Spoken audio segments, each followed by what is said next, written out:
Charlotte, North Carolina is rich in NASCAR history and tradition. But it's the towns, north, south, east, and west, like Level Cross, where my family's from, that dot the map with dozens, if not hundreds, of race teams. I'm on my way to see Dale Earnhardt Jr., guy I used to race against. Heck, I even raced against his dad.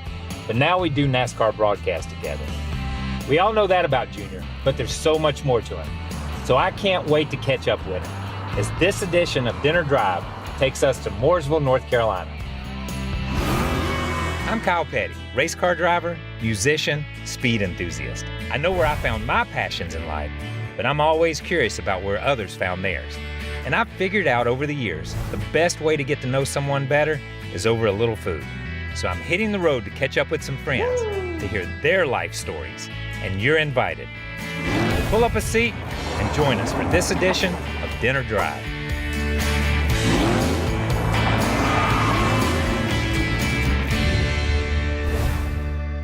For more than 20 years, Dale Earnhardt Jr. raced in NASCAR. Still does a time or two a season. He won 50 races and was the Cup Series' most popular driver 15 times. Now most days you can find him here at Junior Motorsports, a team he co-owns with his sister Kelly. I can't wait to see him. He's probably inside doing some media stuff right now.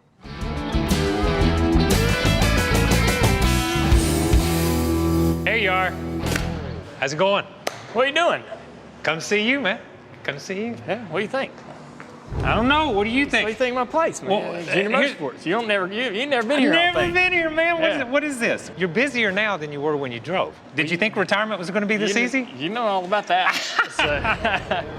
Is this what you envision Junior Motorsports would be? No. Trying to find financing for a race team is really tough. Always been tough. And so you don't allow yourself to really kind of create a vision or a dream of getting to this one objective, right, in size and growth. We just kind of took it from 1 year at a time. We bought a couple cars and a trailer and got about 4 employees and started from there. It's kind of got this family vibe to it that we really don't want to mess with. And our business model works real good. We're successful. Yeah. You know, we do well on the track. Does the business model work well because of you or because of Kelly?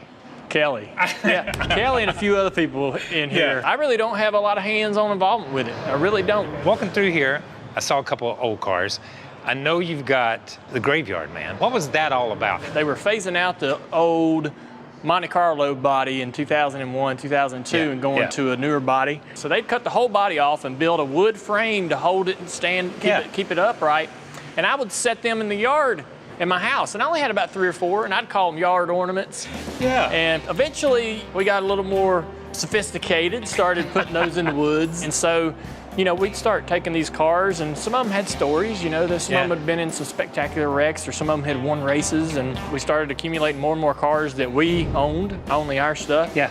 Then people started giving me cars. You know, if somebody wrecked a car and I wanted it or thought I wanted it, I'd call the driver, the owner, or somebody and say, hey, you're gonna throw that away, why don't you just let me have it? I always thought that was there was a little bit of mystery and beauty, and it was just an amazing image or visual looking at that car that's been there for decades and the weeds and grass and stuff growing back over it.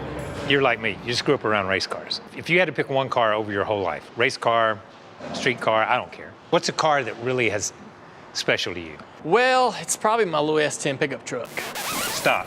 We're talking about an S10, what year? It's a 1988 single cab. No way. 2-tone black and silver. S10 pickup truck with the Tahoe package. The Tahoe package was a particular engine and a wheel. So it's special. Yeah. Okay, so where's it at? Can we seek it and find it? It's right, I drove it over here. I gotta see it. Let's go. See it. Let's go.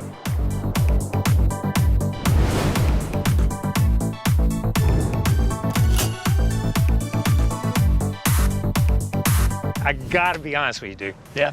Of all the cars that I've seen you drive in your life, on the racetrack, in every form of racing, it's an S10 Tahoe. I mean, why? I know. I mean, this was my first vehicle. This isn't the exact, you know, truck that I owned, but this is as close as you're gonna get, and I'm so glad that I have it today. It's kind of like this thing that reminds you of where you were, right? Where you've been. I appreciated my dad's vision and you know, not to put me anything that was gonna go super fast, not to put me anything that I was gonna get myself in trouble in. You just get your license, you're 16, you really don't know how to drive. You think you do, but you're gonna run off in the ditch, you're gonna do stupid stuff, and this thing could take a beating. And it was small, easy to park, easy to get around in, just really a good truck. So I had a lot of great memories in this truck with friends and trips, things I did and places I went. When you think about this truck, what was it like the first time you sat in it? It wasn't like a love at first sight. Yeah. It showed up in the driveway, and it was all I needed. It wasn't like, oh man, this is awesome, I love this thing. It was just like, that'll get me where I want to go. Yeah. Right? Yeah. And I ended up falling in love with it. Yeah. So it wasn't first love, but it became first love. Yeah. I'd park this truck in the field and lay in the bed of it and look up at the stars. I mean, the cliche things that you see people do on TV commercials with cars, like I did it with this truck. Yeah. Me and this truck we were a team. You know what I mean? It was dependable, and I fixed everything that went wrong with it. When you invest yourself into something like that, it's part of you. Any tickets? I got 4 speeding tickets between 16 and 18. No way. Yep. And I ain't had one since. No well, way. that's not true. Actually, I've had a couple since over a couple decades, but that's pretty good. But I got a lot in the 2 years that I was driving the S10. First date in a truck like this? Yeah, first time I tried to take a girl out. I tried to take a girl out on a date. That's probably a pretty bad date, but couple of first kiss, things like that. I mean, some of those things. No wonder it's special, man. Yeah. I feel that way about a motorcycle, not about a car. I have that same feeling about a motorcycle, but that's really good. I'm hungry. Yes. I'm about ready to eat. I got the perfect place. I used to go there a lot in this pickup truck, and the place is still there. Been there a long time. Let's go. Perfect. Let's go. All right. I'm trying to help people understand who was he like when he was hanging out at Pie in the Sky or sitting on his couch at home. Hey, what's up? I'm Darius Rucker. Catch me on the next Dinner Drive with Kyle Petty on Circle. Listen, man, when I said show me some food, I didn't mean show me all the food there is in Charleston. Like, go out to the practice field about an hour before practice. I look around and I see all my friends and some people I don't know, and it hit me. I'm never going to play in the NFL. And I really looked around and said, I think I'm going to sing. Yeah. And I turned around, got on my bike, and went back home. Catch Dinner Drive exclusively on Circle.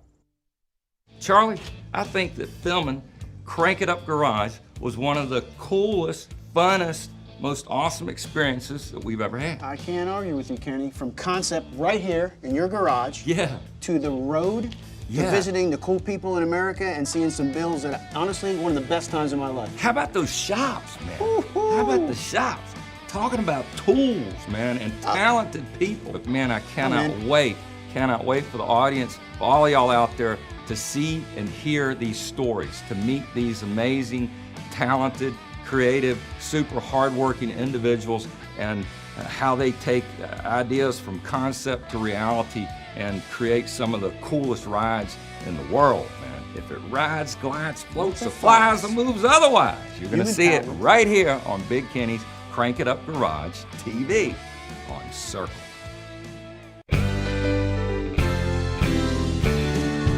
The Tennessee Theater is an inextricable part of the identity of Knoxville. I would say the Tennessee Theater is a landmark. There's a lot more in the building. It never gets old seeing somebody walk in and just be completely enamored with the theater. This is what I love the most about this place. It feels like you're walking into an art museum or some type of magical, historical moment. It's not faster than this, and you're not driving. This might not look like it's so aerodynamically pristine and everything, but I'm not buying it. It's got some juice. It's got the traction was with the getting action going on here. No. Yeah. Well, hey, look, we're at a racetrack here. We're at a racetrack, Maryland International Speedway. We're gonna have ourselves a duel. How about we like have a little duel out there and see who's got it, huh? Huh? You know, Don't some be guys poking at me, big guy. Crank it up. Woo.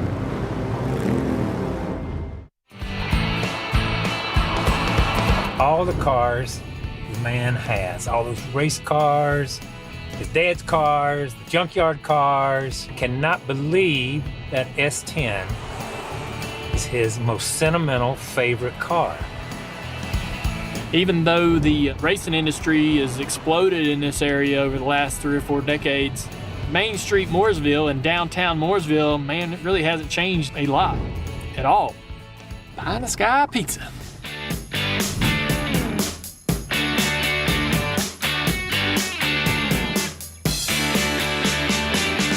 All right, here we are, downtown Mooresville, pie in the sky. Why this place? Is this like a throwback to the S10? Is this a date place, or what is this? Well, this place has been here since the mid-'80s, and I was going to Mooresville High School, which is only a mile from here. Right after school or whatever, you'd want to come get a piece of pizza, and this place kind of always has survived, everything that's been thrown at it and everything that's changed in this city. I think it survived because the quality of the food. You're going to find out, just how good that pizza is. My mouth's watering thinking about the food. So honestly, this is kind of like the S10. This was Dale Jr. before there was a Dale Jr. They definitely it's a pair, right? Your S10, your first car, you got places that you used to spend time with that car, places you used to go, and absolutely this was somewhere where I was at least once a week, at least. Even though we've been around each other forever, we don't get to sit and talk a lot of times. I've always wanted to ask, what is the question that you have been asked in your lifetime more often than any other question that you've ever been asked in your whole life? People curious about Dad. Yeah. And trying to help people understand what kind of father he was and who was he like when he was hanging out at Pie in the Sky or sitting on his couch at home. They saw the race car driver, and that was pretty much true. What you saw on TV or what you saw if you went to a race, that's kind of who he was at the track. But he was a little bit different, a little more, authentic, I guess, when he was away from the track and wearing normal clothes and not wearing a driver's suit. Growing up in that family with that name, pluses or minuses? Were there any minuses? Oh yeah, not everything's a bed of roses. I went to a lot of private schools. Dad finally decided we're going to go to the public school in Mooresville when I was going into the 9th grade. And I thought, when I go to this public school, I'm probably going to have a lot of friends and everybody's going to know who my dad is, and they're all going to think that that's crazy cool. And I'm going to enjoy it, all that attention. And it was the exact opposite. There were a couple kids that anytime that anything happened that was bad, they were ones that want to point it out to you. I remember a good example of this was when Bobby Allison blew a tire through the travel at Talladega in the Miller car. Dad was behind him, like 4 car lengths, not even close. Heck, you were probably behind Dad. Everybody was behind your dad, so let's just clarify that. You were right there in the middle of all that, either in front of Bobby or a few cars behind. And they were all strung out coming through there, and his tire blows out, and he goes in the grandstands and just tears down the fence, and bad deal. I go to school on Monday, and 3 or 4 kids come up to me and go, "Your daddy's a dirty driver. He wrecked Bobby Allison." It was that kind of thing every week. If Dad didn't do good, you weren't real excited to go back to school on Monday because they were going to tell you about it. When did you know you wanted to be a race car driver? You're just like me. Your granddad, your dad, it's like the family business. Yeah. That's what you do. When did you know?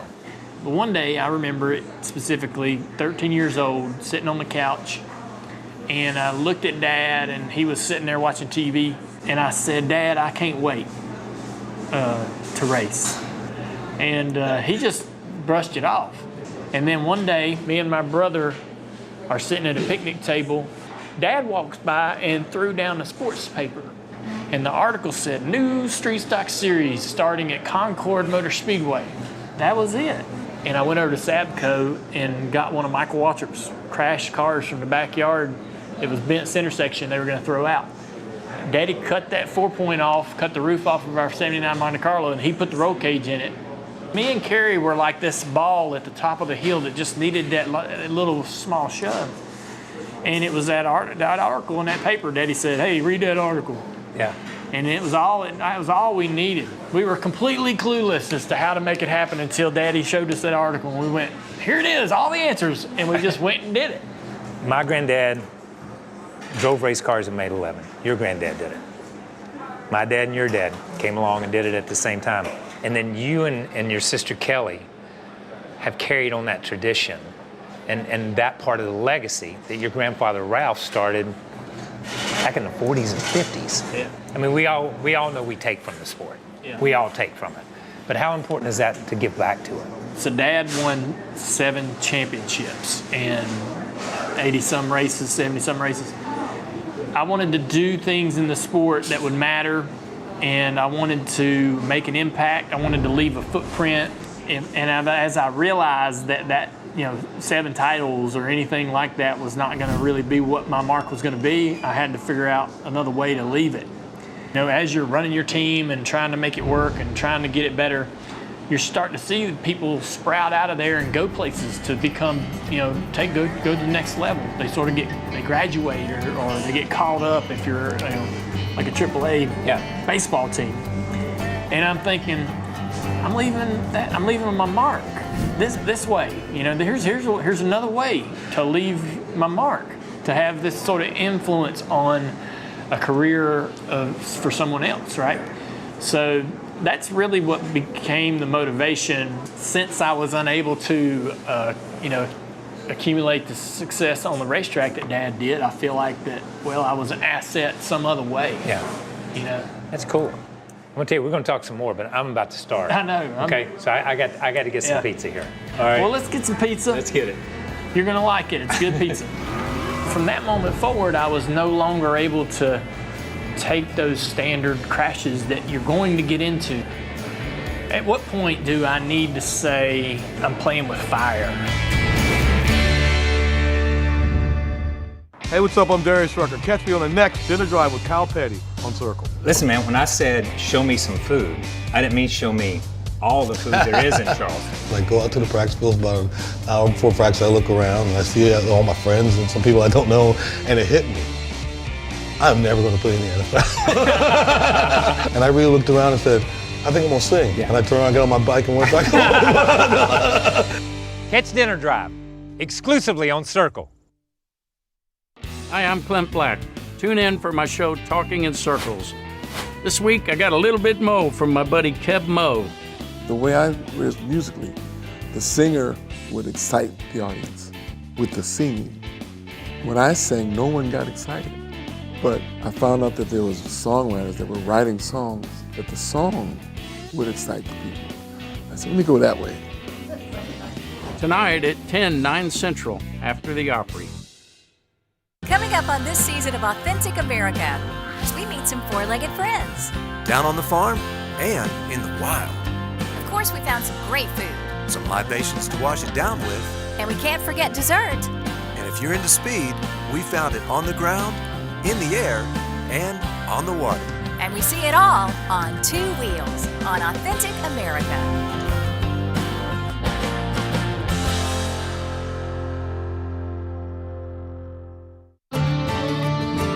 Chances are, if it's a landmark, you already know about it.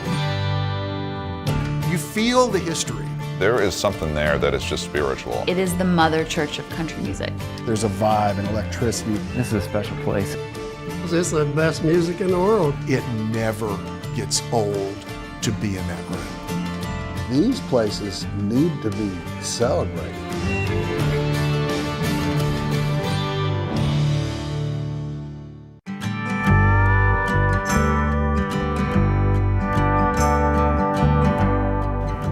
Oh goodness, there's so many people I love. But if I had to choose one person to do a musical, to collaborate with, and it had to be one, it'd be Paul McCartney.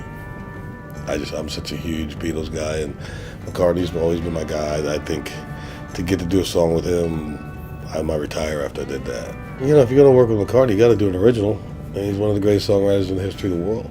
If I could have my dream collaboration with anyone alive or dead, it would be Dolly. I used to sing at Dollywood and just think she is the queen of everything that I aspire to be. I would like for us to write a song together and then sing it.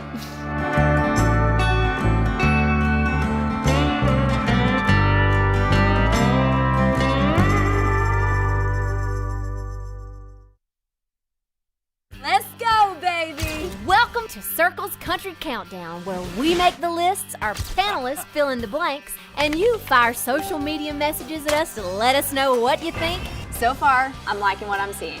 Then you're gonna love this. Power couples check. Hairdos, yes please. He's got better hair than I do. Outlaws, 10-4. He's dangerous. Get ready for the rowdiest show in primetime. Here it is. All right. Thank you very much, man. That's good. No wonder you came here, man. Does this taste like after school? It's never changed. 35 years, it's stayed the same taste, flavor. That's hard to do, man. That's hard to do. I want to pick back up on something you said a minute ago. Your dad was a voice for this sport to a lot of people. You're that same person. You stepped up and said, I have a concussion. I need to do something. Because I think you left that mark when you spoke up, stepped out, and said, hey, there's an issue here. 2012, I was testing at Kansas, and I was going on 200, a little bit faster than 200. Brand new repave in a cup car in 2012, wide open the entire lap for 20 laps. Which was insane, insane. And I blew the tire at the end of the front straightaway, fastest part of the racetrack. And it just went into the fence like it was like pop, bam. And I hit the wall at no less than 185 mile an hour, and I'd never hit anything that hard in my life, not even close. From that moment forward, I was no longer able to take those standard crashes that you're going to get into year after year after year. I just couldn't do it. Every time I would get in even the least little dust up, I would get sick. You know, at what point do I need to say, I'm playing with fire? As much as I wanted to keep driving and I love to race and I love to drive, I miss it worse today than I did when I retired. But as much as I wanted to continue that, I felt like that I was going to go to the well one too many times. You retire, and in a very short period of time, you go straight from a car to the booth, and you have a baby. Yeah. And you become a father. First, what was it like going from the car to the booth? Second, what was it like becoming a father the first time? Both of them were really terrifying and exciting. When I got out of the car, I'm like, well, I still got to go to the track, right? I have to go to the track, but what am I going to do? So, you know, the broadcasting thing was like this perfect like opportunity to stay at the track, stay needed, to feel needed. I feel like the broadcast is massively responsible for how fans perceive our sport, how they enjoy it, whether they enjoy it. If they're watching at home, we could have the best race we've had all year, but if the broadcast doesn't pull all the strings and do the job just the way it needs to be done, they won't know it. And I could use that when I would see them out on the racetrack and go, man, I missed that. Oh, that right there, that especially, I missed that. You know, I could pour that into my broadcast, you know, and maybe fans would go, man, that's great. See, this guy in the booth, he loves this stuff. And it seemed to work really well. Having a child is sort of the most important thing you can do in your life. Best thing I do in my life right now is pick my little girl up from school. She comes out of that classroom and her eyes see me and she goes, Daddy! And just like, can't wait to tell me what she did, right? Nothing better than that right there. Is this the moment that quite possibly you're in the best place that Dale Jr. has ever been? I keep saying that like every year. Yeah. Ever since I made that decision to marry Amy and totally, you know, devote myself to her and become a better man and become the husband I need to be. When you make that choice to sort of turn loose of that past life and that person you used to be, you make that real commitment. I mean, it only made my life better. You know, it only made me happier. It only made me more comfortable. And she pays attention. When we have like a birthday or any kind of a moment, like if we're celebrating any kind of milestone or an occasion, the thought that she puts into how you're gonna feel special, blows me away. I don't have that gift, you know, to put so much thought into something that's going to really blow their mind, you know. I try hard to impress her and make her feel good and special in certain, you know, on these occasions, but she's just super creative and thoughtful, and it's because those other 364 days of the year, she's listening, paying attention, taking notes. I finally found someone that I wanted to marry and I wanted to start a family with. And Amy has, you know, been an incredible influence on my life and changed my life in so many ways. The best part about it, though, is when you get married, the home that you live in now has like more love in it, right? So every day when you get up, you have this, you feel loved, right? That wasn't there before. When you were by yourself, you didn't have that, right? And when you have kids, it multiplies that love in that house, right? I got 3 girls now, and as they get older and they start to know who I am and start to understand what all is going on in this house, like the love that is in that building, it grows every day.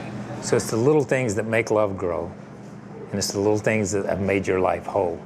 So let me give you a little advice. Take a little bit of this food home to Amy. Yeah. And that'll be a little bit special for her tonight. Thank you for doing this with us. My pleasure. Man. I appreciate it. Hey, I'm glad you got to, we got to talk, and the conversation was amazing. I'm really happy that you got to see just how good this pizza is. Me too, man. And that old truck out there, it's going to take me home tonight, and I'm going to put it back in storage. Say goodbye to the S10 for me, man. I will.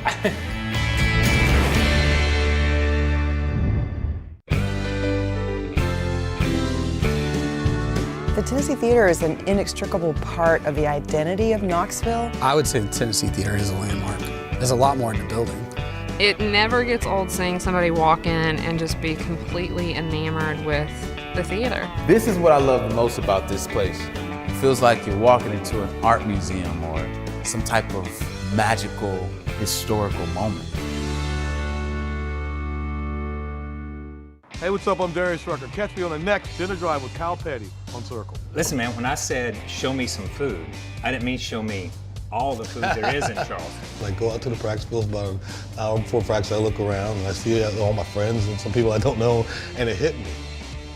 I'm never going to play in the NFL. And I really looked around and said, I think I'm going to sing. Yeah. And I turned around, got on my bike, and went back home. Catch Dinner Drive exclusively on Circle. It's not faster than this, and you're not driving. This might not look like it's so aerodynamically pristine and everything, but I'm not buying it. it. It's got some juice. It's got the traction with the action going on here. No. Yeah. Well, hey, look, we're at a racetrack here. We're at a racetrack, Maryland International Speedway. We're gonna have ourselves a duel. How about we like have a little duel out there and see who's got it, huh? Huh? Huh? You know, Don't some be guys poking at me, big guy. Crank it up. Hi, I'm Clint Black. Tune in for my show, Talking in Circles. This week, I got a little bit Mo from my buddy Keb Mo.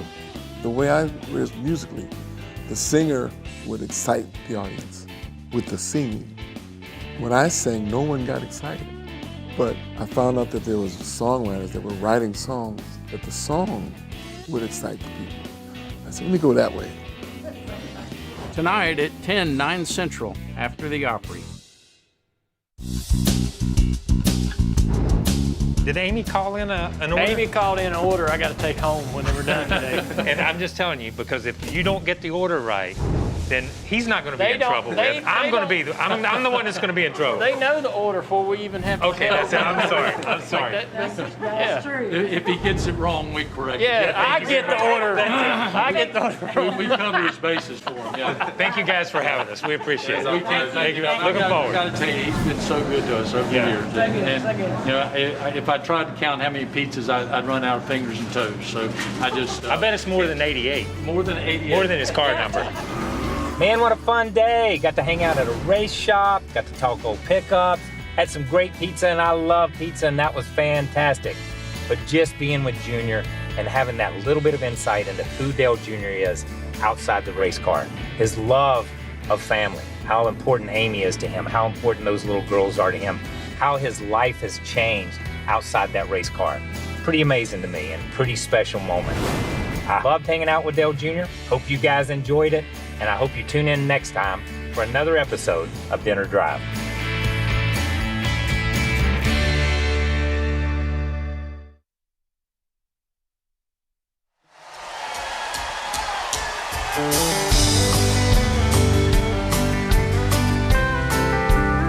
Welcome to Saturday night at the Grand Ole Opry. Jacob was a dirt poor farm boy, raised at the fork in the road in a clapboard house. Rachel was a land baron's daughter, born with a silver spoon in her mouth. Her daddy said he wouldn't stand Rachel to waste her life with a common man. He tried hard to keep them apart, but you can't draw lines in a young girl's heart. So late one night by the harvest moon, Jacob climbed a ladder up to Rachel's room. He knew his place, it was right beside her. Step by step to her world, head over heels for a brown-eyed girl. And get the call, didn't seem to matter, 'cause heaven was waiting at the top of Jacob's ladder.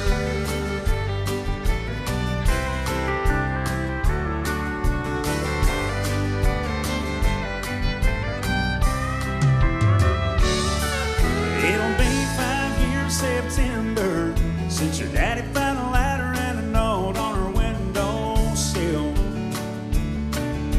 Swore he'd never forgive them. Nothing melts a heart like a grandchild will. And now she climbs up on his knee. Says, Grandpa, tell a story, one about me. He thinks back and his eyes shine, says, listen, child, once upon a time, late one night by the harvest moon, your daddy climbed a ladder to your mama's room. He knew his place, it was right beside her. Step by step to her world, head over heels from a little girl. Here you are, that's all that matters, 'cause heaven was waiting at the top of Jacob's ladder. Oh, an angel was waiting at the top of Jacob's ladder.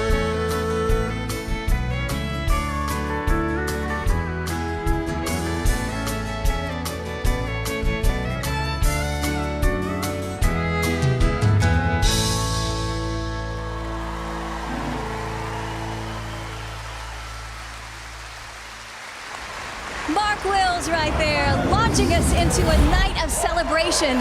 Tonight we honor a rare milestone for a very special person. It's Bill Anderson's 60th anniversary as an Opry member. So along with Mark, Sara Evans and Vince Gill are here to celebrate. Hi there, everybody. I'm Nan Kelly here, filling in for Bobby tonight. Welcome, everyone, to Opry Live. So for a minute, I want to talk to you all across the country watching on your local TV channels. Did you know your stations carry the Circle Network 24/7 on their sister digital channel? So besides this great Opry show, you can also watch many other cool Circle shows. They're right next door on a nearby channel. So check your program guide to find where your channel is, or go to circleallaccess.com/watch. You're gonna love what you find. Alrighty, that guy waiting patiently back there, he found his way into our radios into the late 90s. Powerful love ballads, heartbreak songs. He's fantastic. He has an uncanny ability to pull the deepest meaning out of a song. Once again, ladies and gentlemen, Mark Wills. Thank you, Mike Terry. It is a beautiful evening at the Grand Ole Opry. We're here tonight to celebrate a gentleman who has spent 60 years as a Grand Ole Opry member. Not only is he a 60-year member, he is a member of the Songwriter Hall of Fame. He is a member of the Country Music Hall of Fame. Would you please make welcome to the stage for the first time tonight, Mr. Whisperin' Bill Anderson.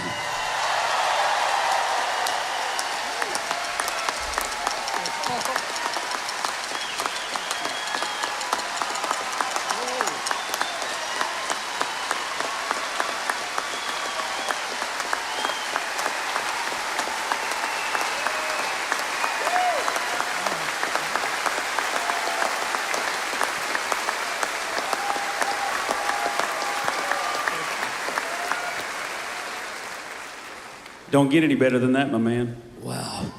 Thank you. Thank you very much. It's great to be here. It's wonderful to see so many people in the Opry House, and a whole lot of our fans and friends from all around the world are here, and it's great to be on the show with you. Well, I'll tell you what, tonight is your night. We're going to honor you all evening long. So sit back, relax, enjoy. You're going to hear a lot of the songs that you have written, just like this one right here. This was my very first #1 record. And I'm so proud of the way that you sang it and recorded it, and I thank you for keeping it alive. My man, we love you. Whispering Bill Anderson, ladies and gentlemen.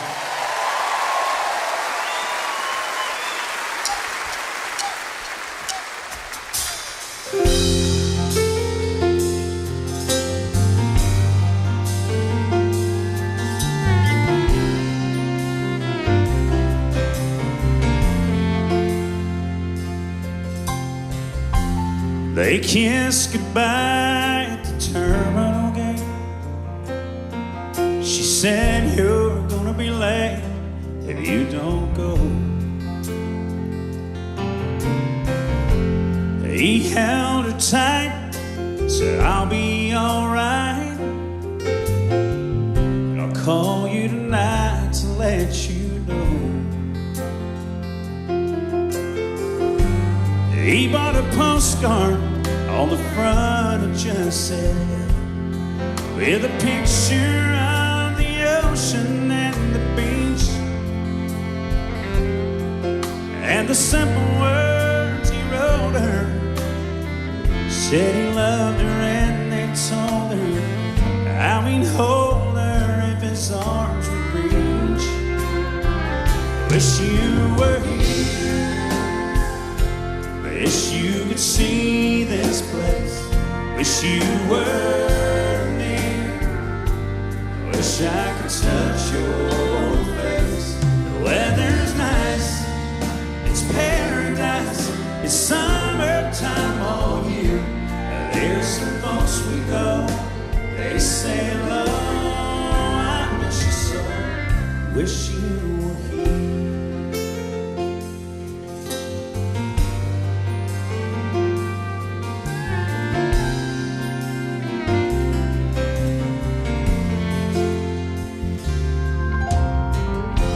She got a call that night, but it wasn't from him. It didn't sink in right away. Man, the plane went down. I cruised and searched around. No survivors found, she heard him say. But somehow she got a postcard in the mail that just said heaven, with a picture of the ocean and the beach, and the simple words he wrote her. Said he loved her and they told her how he'd hold her if his arms would reach. Wish you were here, wish you could see this place. Wish you were near, wish I could touch your face. The weather's nice, it's paradise, it's summertime all year.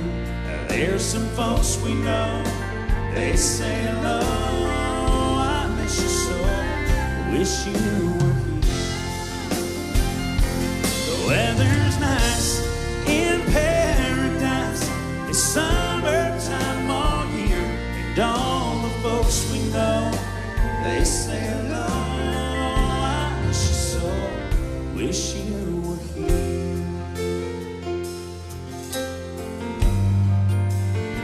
Wish you were here.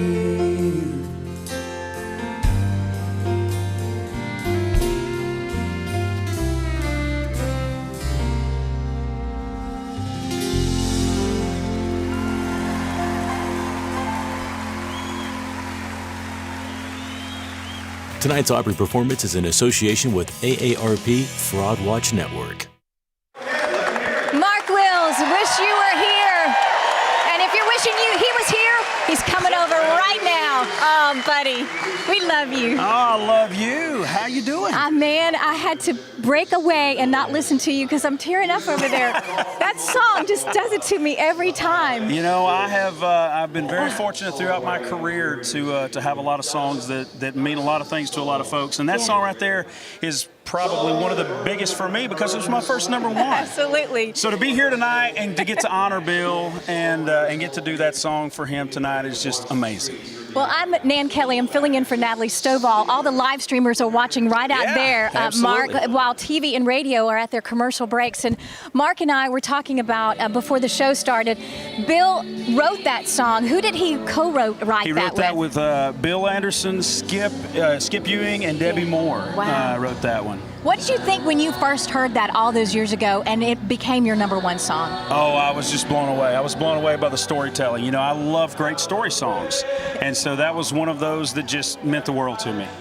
You guys have something in common. You're both Georgia boys and grew up in Atlanta, exactly. right? Speaking of Georgia boys, I got to say hey to my daddy who's watching tonight Hey, for Daddy. his first time on the Roku TV. Oh, good. So he's all excited to get to view the Opry tonight.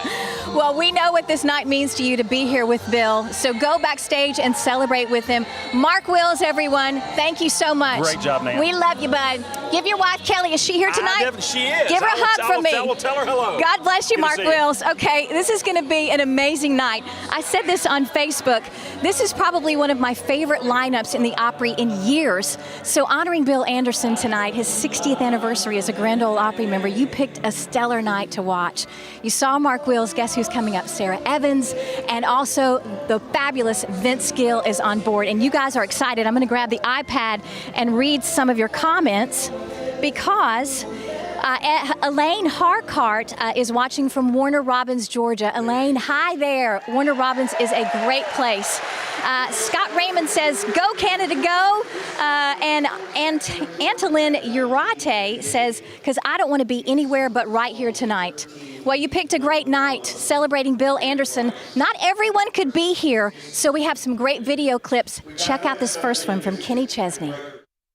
Hey, Bill, it's Kenny. I just wanted to say congratulations. 60 years at the Opry is unbelievable, and you have given so much music to the world, and I thank you for that. I love you, pal. Congratulations. Hey, Steve Warner here. I want to jump on and add my congratulations. Bill Anderson, 60 years at the Grand Ole Opry. My buddy Whisper and Bill. Bill, we love you. You're a treasure, and congratulations. Happy anniversary. 60 great years. Wow, some nice congrats for Bill from Kenny and Steve. My goodness. Hi, I'm Nan Kelly filling in for Bobby Bones tonight. A quick note here from our friends at AARP. They want you all to be aware of imposter scams. Now, imposter scams trick you into thinking somebody you know or trust needs you to send them some money. The AARP Fraud Watch Network can help you spot and avoid these scams. Check out aarp.org/fraudwatchnetwork. You know, by recognizing fraud sooner, your money, health, and happiness can live a whole lot longer. All right, 2.5 decades ago, this next artist first came out on the radio and into our lives. She's a breath of fresh air, blending modern country with a traditional sound, and that voice, smooth and strong like good mountain moonshine and equally intoxicating. Ladies and gentlemen, here's Sara Evans.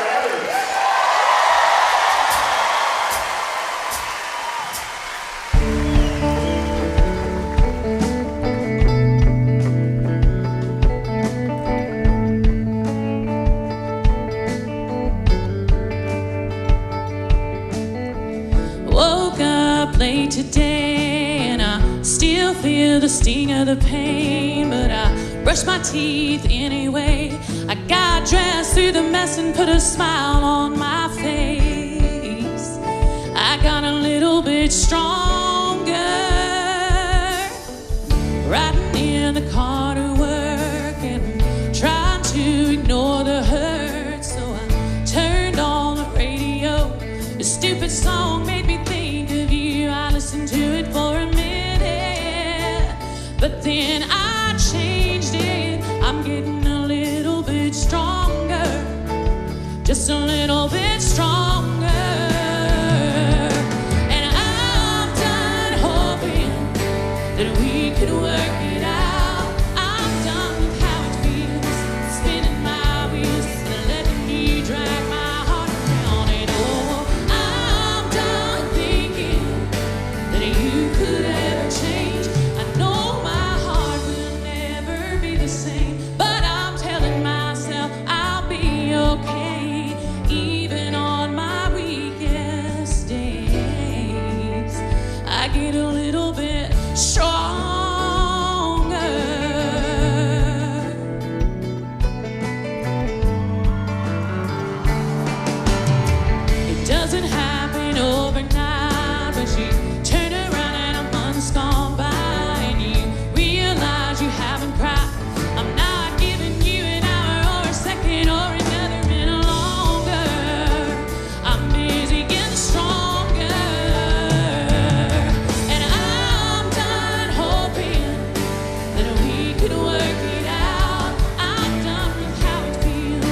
you drag my heart down, and oh, I'm done thinking that you could ever change.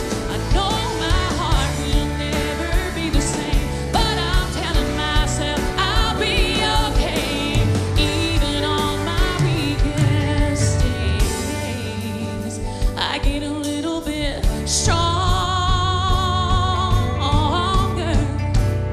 I get a little bit stronger, yeah, and just a little bit stronger.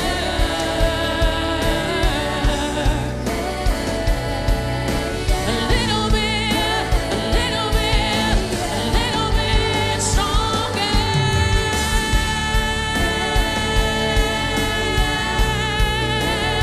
I get a little bit stronger.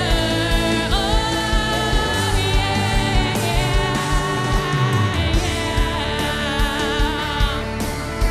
Oh, I get a little bit stronger.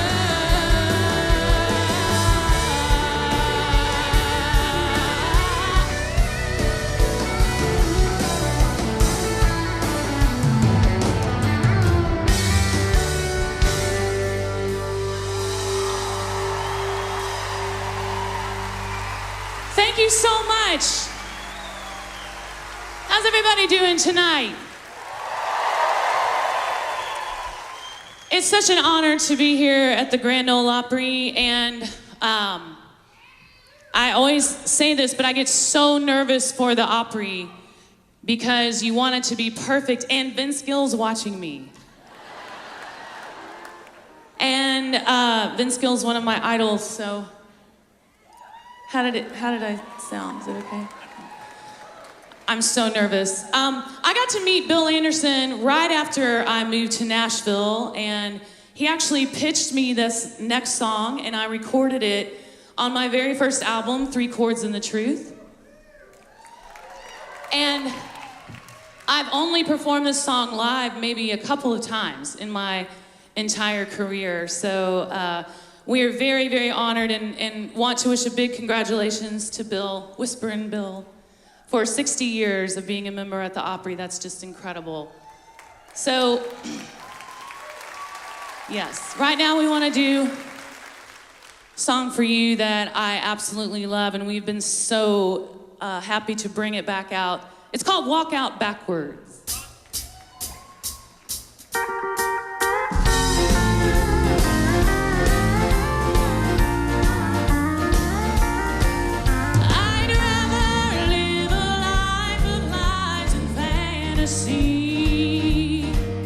And to face the truth and realize you're leaving me. You built me up so high, my heart can't stand the fall. And life without your love just isn't life at all. So walk out backwards if you must go.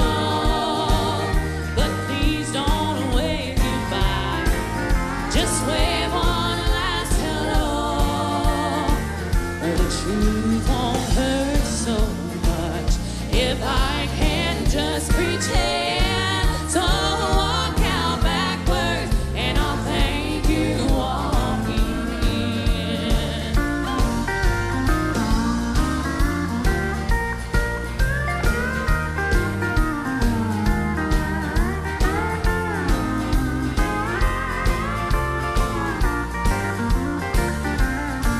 Well, you walked into my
Thank you so much.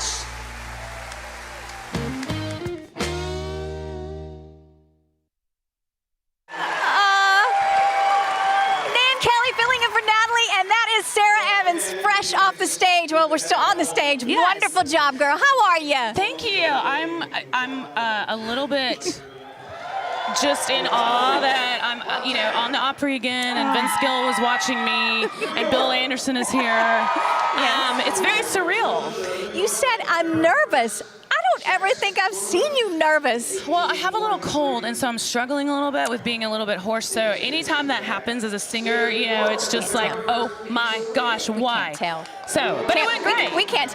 It went fabulous. You were amazing. Walk Out Backwards. You talked about that Bill pitched you that. Of course, it was on your first record. What drew you to that song? Well, I knew that I was getting ready to go in and make my first record, and I had written almost every song on 3 Chords and the Truth, but that song was just like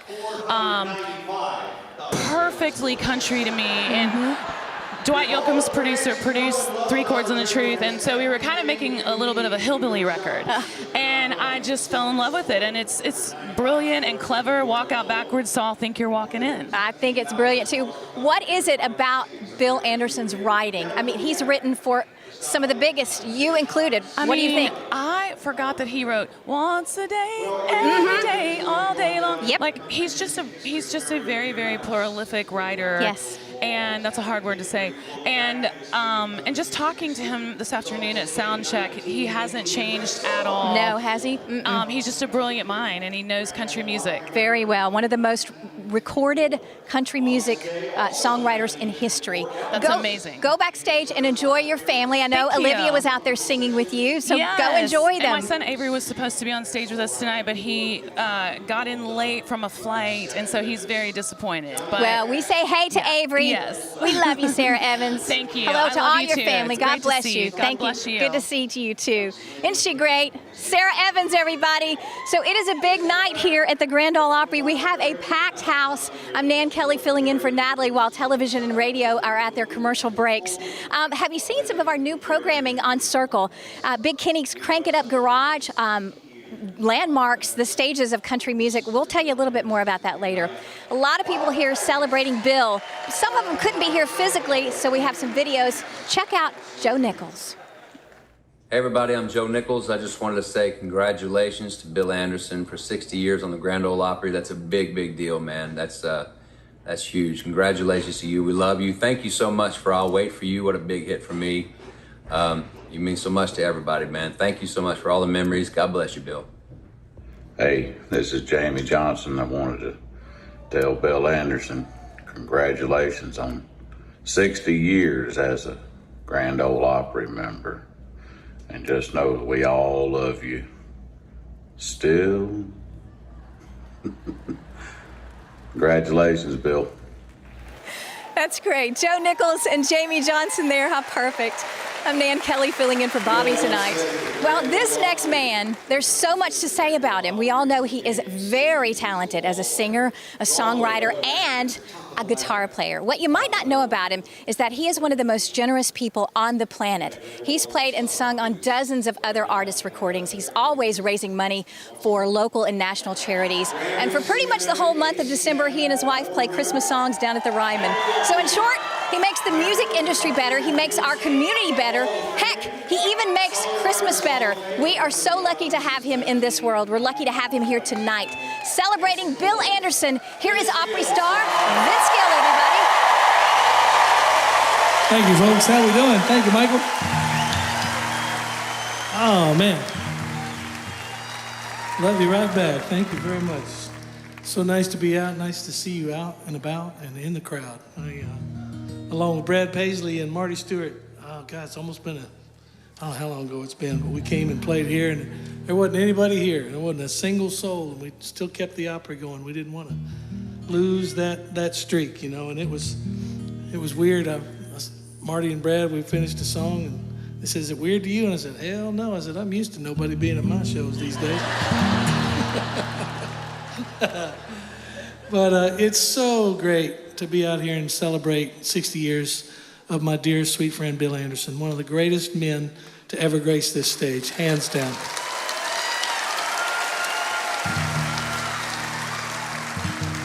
We met a long, long time ago. I used to be a kind of a knucklehead, and I loved doing impersonations. And before I'd met the great Bill Anderson, I had an impersonation of him on my Codaphone. And he called me one day, and thank God I was home. But anyway, we had the opportunity almost 30 years ago to write some songs together, and one of them did really, really well. It was a hit song for me, and I was grateful for that, because there's not a better country music songwriter than Bill Anderson. And that's just truth. Tonight I'm going to sing a song in honor of a sweet friend of mine that passed away last Saturday. And he was one of the best fiddle players that ever lived. His name was Byron Berline. And Byron played with Bill Monroe back in the mid-'60s. He played with the Dillards. He was one of the most influential fiddle players that ever lived. And when I was a 19-year-old kid, he tracked me down. And this was back in the days where nobody had phones or anything. And so to find me, he knew I was from Oklahoma City. And he got some Okies here. Y'all watch your wallets. Be careful. But he didn't know how to get in touch with me, and he was going to offer me a job.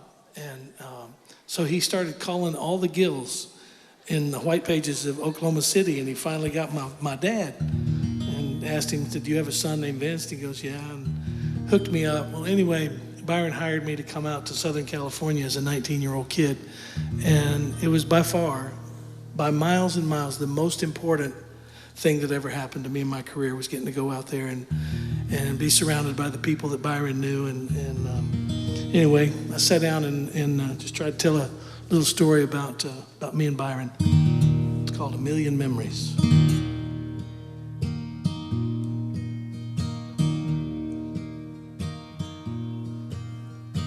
You took a chance on a kid out of nowhere.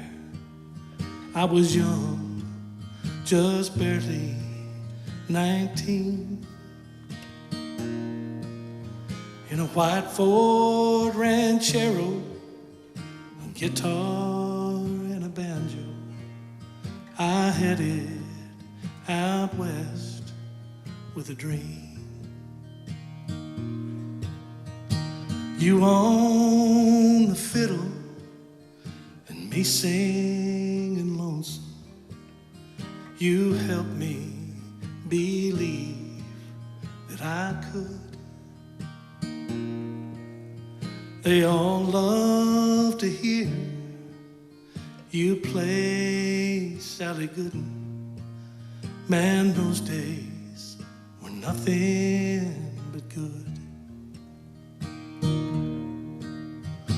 We made a million memories from Telluride to old Mexico. A freewheeling band of young gypsies. God, we all hate to see you go. Old friends are sure hard to come by, and it hurts like hell when they're gone. I'll cherish the miles we traveled and every stage we ever stood on. We made a million memories from Telluride to old Mexico. A freewheeling band of young gypsies.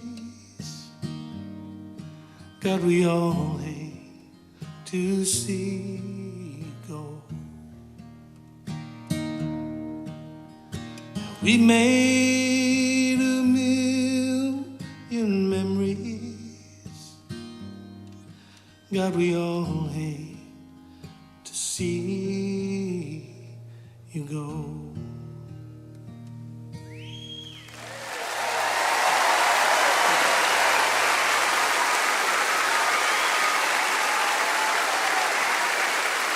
Oh, thank you very much. I appreciate that so very much.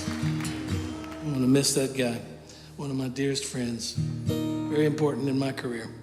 And let's sing this song too. I think that, I learned a lesson from the great Roy Acuff when I first started coming out here 30 plus years ago, 32 years ago now, I think. And he said, you better sing that one that brung you here, boy. So I'll sing this one tonight. And I was going to sing the song I wrote with Bill, but he's getting ready to come out here and kill you with a bunch of good songs anyway, so I don't think he'll mind.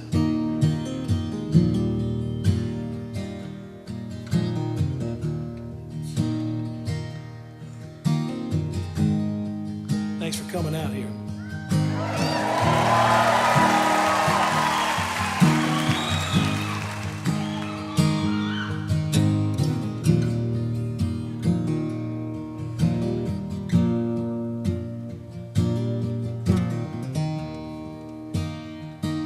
I know your life on earth is troubled, and only you could know the pain.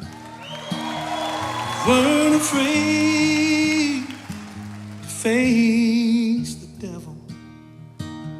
You were no stranger to the rain. Go rest high on that mountain. The sun, your work on earth is done. Go to heaven a-shouting love for the Father and the Son. Oh, how we cried the day you left us. We gathered round your grave to grieve. Wish I could see the angels' faces and they hear your sweet voice sing. Go rest high on that mountain. The sun, your work on earth is done.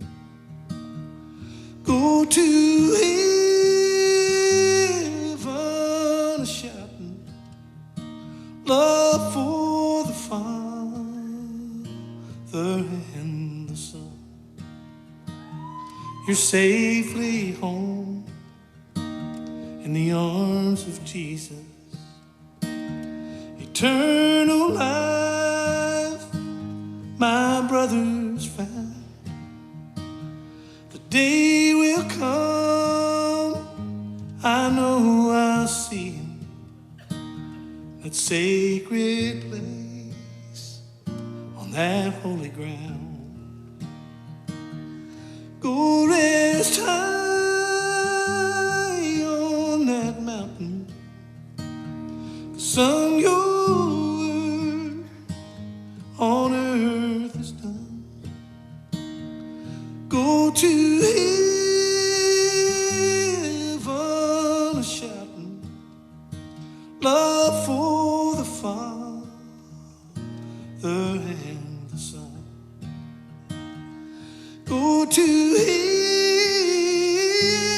heaven a-shouting love for the Father and the Son.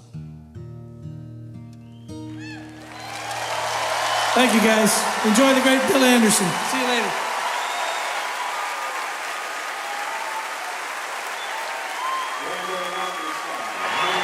Wow. This is when you need to be in the Grand Ole Opry House. This is when you need to be in this house. A standing ovation for Vince Gill, Go Rest High on that mountain. one of the most treasured songwriters, celebrating another treasured songwriter in country music tonight, Mr. Bill Anderson. You know, it's only fitting to tell you about our Circle release of the week right now, following Vince's song that he wrote about the passing of his brother. Our Circle release of the week is from Chris Bandy, called Would Have Loved Her. And if you've ever listened to this song, I encourage you to if you haven't, especially if you're a son and you've lost a dad. This song is so touching. It talks about how if you were here, you would love the new lady in my life. You would love the granddaughter that you have now. It's a wonderful song. Chris went to school down in my home state of Mississippi. He's only been in town a few years, but he's making a splash. Chris Bandy, Would Have Loved Her, is our Circle release of the week. Do check it out. It's so touching and so sentimental. Well, we want to tell you about our friends down at AARP. They want to help keep you safe from scams. I talked about imposter scams. They wanted you to be aware of them. Imposter scams are when strangers are contacting you and making you think that there's someone that you trust and they need money.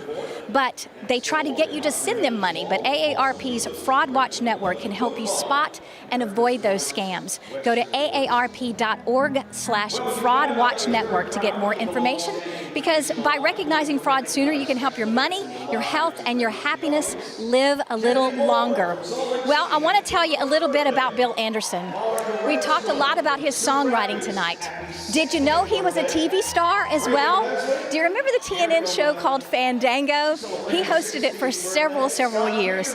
He also hosted Opry Backstage years ago as well. I remember watching that when I first came to town. Such an influence in my career because he really relates to people, because he just is one of us. He's a great human being. He also produced the show You Can Be a Star. Do you remember that show on television? He even appeared as himself 3 times on the soap opera One Life to Live. So he's an author, he's a songwriter, he's a television personality. We are so excited to celebrate him tonight. You know, a lot of stellar stars on stage, but a lot of people could not make it on this portion of the show. So we want to go to them right now. Here's Jeannie Seeley. Hey, Bill. You know, I recorded a little private message just between the two of us for your anniversary. And then I remembered, oh, wait, he's still using a flip phone. You know, Bill, with all joking aside, you're such a credit to our industry, and especially here at the Grand Ole Opry. Congratulations on 60 years, and here's to 60 more. She is so wonderful, so funny. Miss Jeannie Seeley sharing a personal message for Bill right there. Hi, I'm Nan Kelly filling in for Bobby Bones tonight. And when I say this next artist needs no introduction, it has never been more true. Writing hit songs for many other artists. Here's a few teeny tiny examples. Ray Price, Porter Wagoner, James Brown, Aretha Franklin, Brad Paisley, Kenny Chesney. And he's not just your run-of-the-mill super successful singer-songwriter. Oh no. He's a TV host, as I mentioned a few minutes ago, an actor, in movies as well, author of books. This guy has done it all, and throughout nearly all of it has been a member of the Grand Ole Opry for 60 years, ladies and gentlemen. I got to spend a little time with him before the show tonight, and it's a moment I will always treasure because he is one of a kind. Here's the man of the hour tonight, Bill Anderson.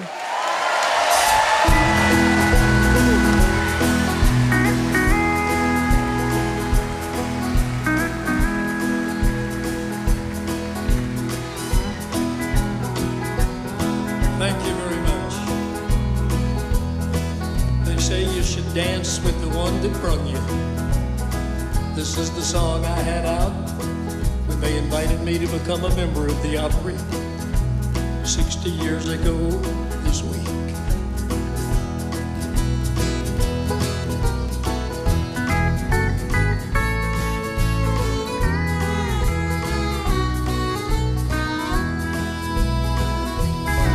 There's a whole lot of people looking down their noses at me,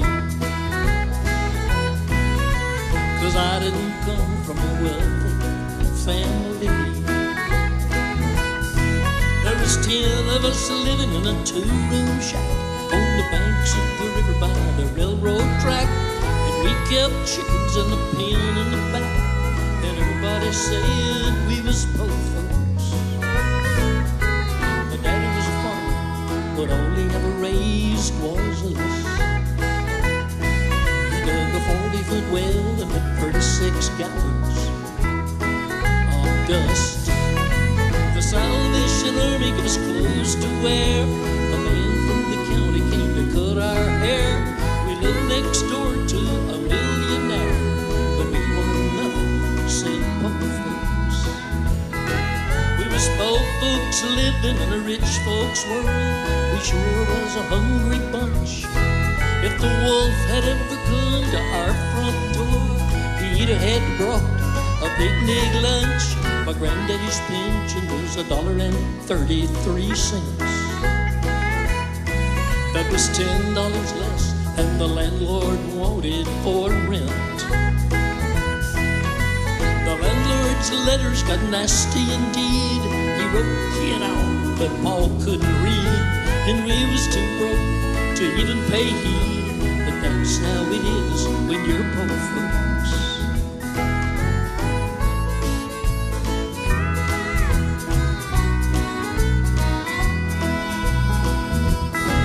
We was poor folks living in a rich folks world. We sure was a hungry bunch. If the wolf had ever come to our front door, he'd have had brought a picnic lunch. But we had something in our house money can't buy. Kept us warm in the winter, cool when the sun was high. For whenever we didn't have food enough and the howling winds would get pretty rough, we patched the cracks and we set the table with love. 'Cause that's what you do when you're poor folks, and we want nothing except poor folks. My mama and my daddy was poor folks. My brother and my sister was poor folks.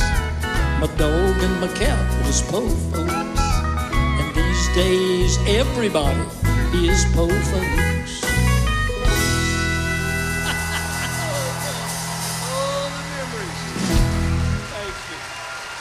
Tonight's Opry performance is in association with Shriners Hospitals for Children. Bill Anderson there singing one of his big hits, Po Folks. I'm Nan Kelly, smiling here, filling in for Natalie tonight while radio and TV are at their commercial breaks. This is a night celebrating the great Bill Anderson. We're going to come back to more music from him, but I want to brag on him a little bit more in case he doesn't get the opportunity or doesn't want to from the stage. So he has written, I think I said this to Sarah, he is one, if not the most recorded songwriter in country music history. He's darn near at the top if he isn't the top already.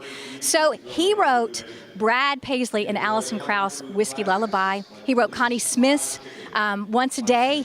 He wrote Steve Warner's Two Teardrops. He also wrote Joey for Sugarland. He's written a slew of hits for a lot of country stars that I don't even have time to get to. So he's just a wonderful human being, and we're so glad to celebrate him tonight on the Opry. He'll be up in just a minute, a little bit more. So if you love this show, and I hope that you do, please watch our other shows on Circle. And if I could throw a humble toss in there for our show, my husband Charlie and I's Authentic America. It airs on Tuesday night. And by the way, happy 20th anniversary, Charlie. I love you. It's our anniversary today. I'm honored to be here at the Opry, but I'm excited to see him when I get home and celebrate with the dogs and the cats. And we also have Landmarks, the Stages of Country Music. That airs on Wednesday nights. I mentioned Big Kenny's Crank It Up Garage. If you can't see that, or if you haven't seen that, please watch it on Thursday nights. It's so much fun. Dinner Drive with Kyle Petty is on Thursday nights as well. And then right after this show is Mr. Clint Black's show called Talking in Circles with Clint Black. So now that you're primed for more shows on Circle, you want to know, well, how do I find Circle? Well, here are the ways that you can find it. Because you're watching on Facebook and YouTube right now, you can't see other Circle shows on those venues. So you want to pick up Xfinity or the Peacock app, which is how we watch Circle at our house. It's absolutely free. The Roku channel, Samsung TV, Vizio Free Watch, and the Zumo app are places that you can watch Circle. You know, it doesn't matter if you're at the nail bar, if you're at a Frisbee golf game, or even horseback riding, you can find Circle just about anywhere you want to go. And some of the artists that are going to be coming coming up here at the Opry, and do get your tickets. You can come and be a part of the audience. Just go to Opry.com for your tickets.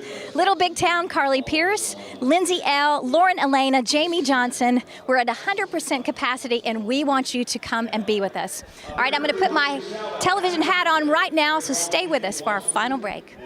Jessica and Jillian from New York are here. Welcome back to Opry Live. Huge thanks to Mark Wills, Vince Gill, and Sara Evans for making this a special celebration for both us and for Bill Anderson. 60 years as an Opry member. Congratulations, Bill. And now to make the celebration just a little more special, here's Vince Gill again. Good night. Thank you, folks. Bill, congratulations on 60 amazing years of this wonderful place. This is a true testament to what this place is all about. Congratulations. Thank you, Vince. I appreciate it. You've been such a big part of my life and my career, especially as a songwriter. Kind of letting me write some songs with you when I didn't know if I had anything left to say. Well, we got a short video that we want to show you that you don't know about. So if everyone would just look right up here, we're going to watch a short video. The curtain goes up on another performance of the legendary Grand Ole Opry, Let Her Go Boy. Right, the neighbors, here is a young boy that just a few years ago joined the Grand Ole Opry and has been one of our very brightest stars since he come here, Bill Anderson.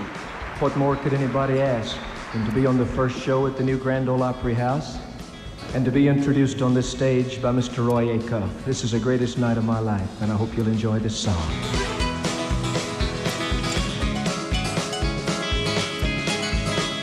He's a songwriter and a performer, and he's won country music's top awards for both. He's a businessman, a TV star, and just about the most versatile man in the country music industry. This is a legend. This is a man who has written #1 songs in every decade since the 50s. Isn't that right? That's amazing.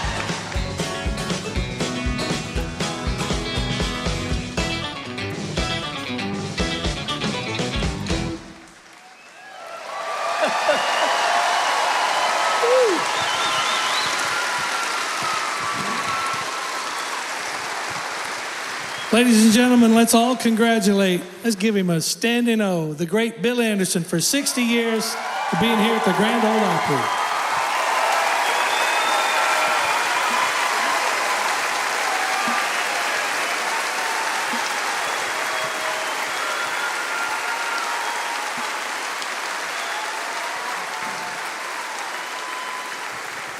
Oh my goodness. Thank you.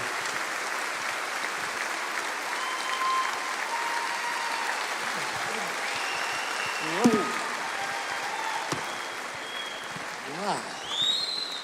That is a beautiful gold watch with BA inscribed on it. Wow. Thank you, Vince Gill. Thank you, ladies and gentlemen. I'm so blessed. Do you mind if I steal your flowers and take them home to Amy? No, and while you're at it, give her my congratulations for going into the Nashville Songwriters Hall of Fame. Thanks, buddy.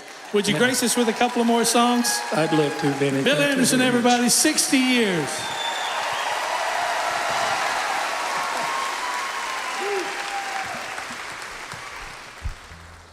I'd be lying if I said I didn't sit around and wonder what I was going to say or what I was going to sing tonight.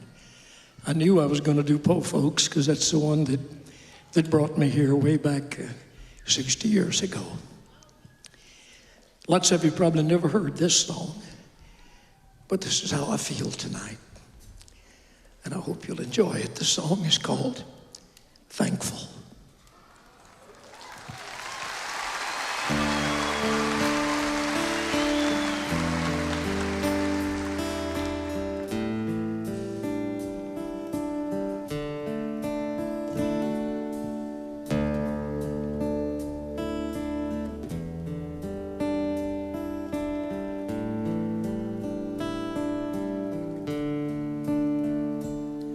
I'm thankful every morning that I wake up. Thankful for the coffee in my coffee cup. Thankful I'm in Nashville, the town I love. thankful that I've got a job to do. But most of all, I'm thankful for you.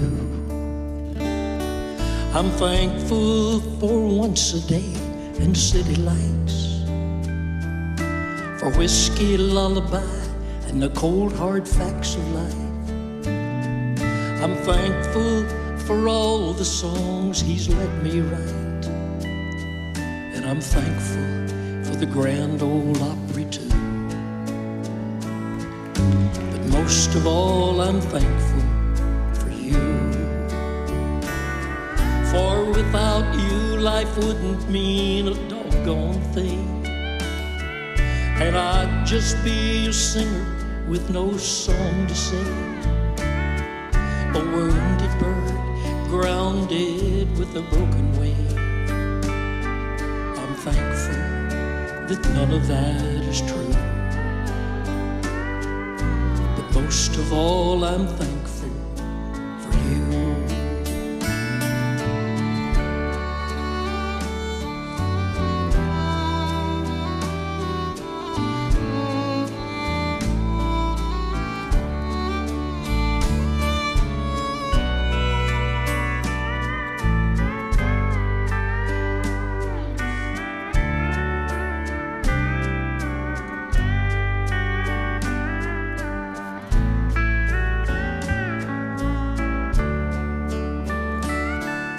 Thankful for all those Silver Eagle rides, touring coast to coast, thankful I survived, and all my mama's prayers that got me through the night.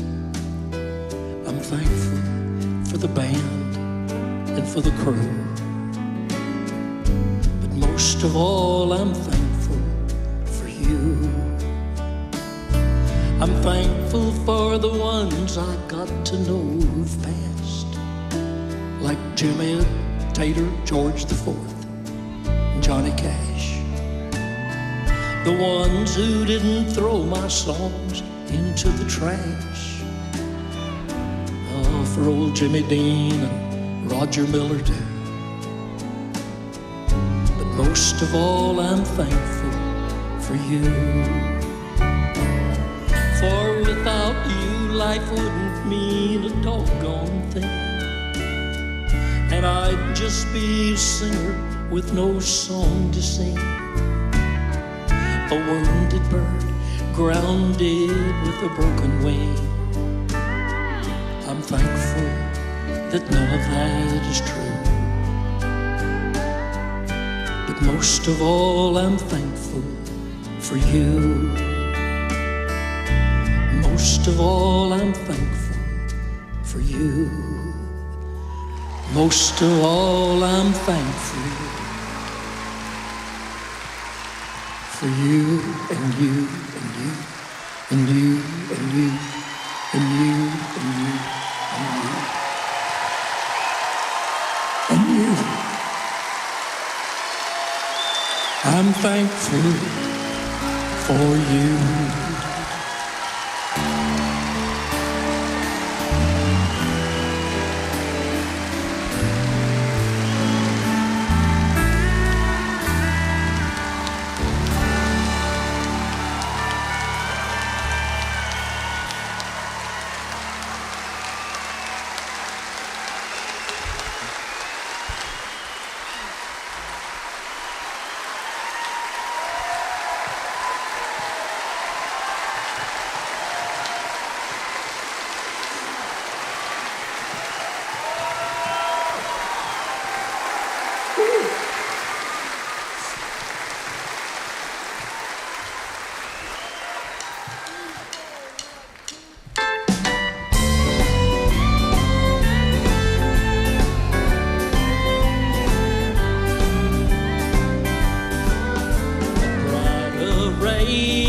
City lights as far as I can see.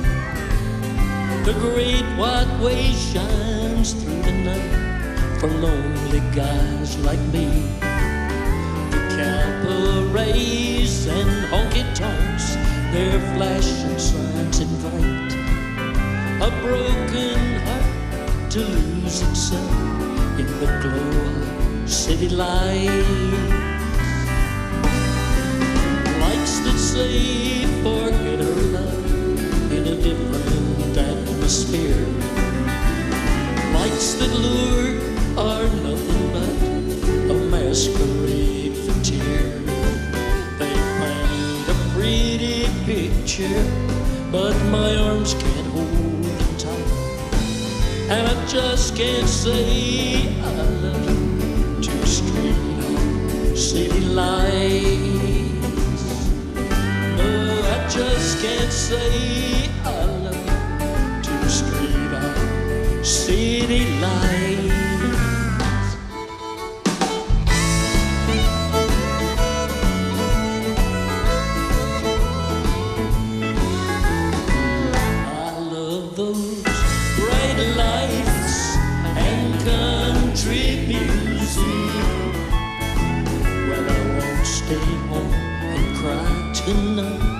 Like all the nights before, I've just learned that I don't really need you anymore. I found a little place downtown where guys like me can go, and they've got bright lights and country music. Bright lights and country music, and a glass. Soon I'll be forgetting that there ever was a past. And when everybody asks me what helped me forget so fast, I'll say bright lights and country music.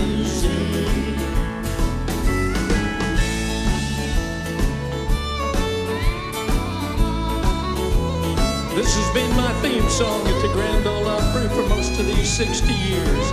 I love the bright lights, I love the country music, I love the Grand Ole Opry, and I love you. Good night to our television audience. Thanks for watching. A little more of the song for the rest of you.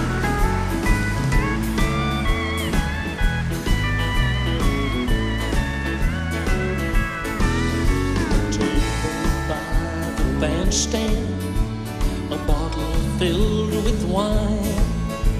Honky-tonks were made for men with women on their mind. Nothing else can take away this loneliness of mine, quite like bright lights and country music. Bright lights and country music,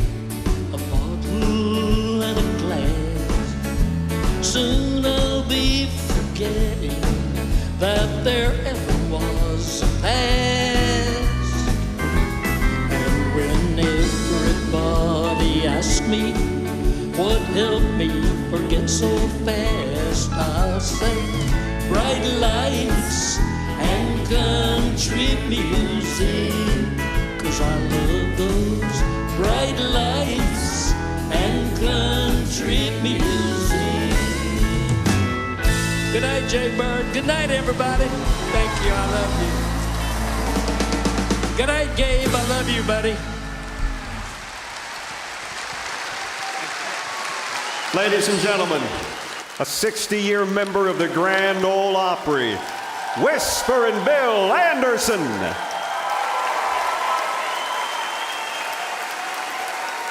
Thank you, Bill. Thank you, everyone. I'm Mike Terry. Thank you for being with us tonight at the Grand Ole Opry. We'll be back next Saturday on The Legend, 6:50 a.m. WSM. WSMonline.com. You can use the WSM and Grand Ole Opry apps and join us on Sirius XM satellite radio. Until then, be safe. Good night, everyone. This broadcast of the Grand Ole Opry was produced through the facilities of WSM Radio in Nashville, Tennessee. Copyright 2021 Grand Ole Opry, LLC. This program is intended for the private use of our listening audience. Any recording, rebroadcast, or public display without prior written consent of WSM Radio or Grand Ole Opry, LLC is strictly prohibited. This is 650 AM, WSM, Nashville, Tennessee.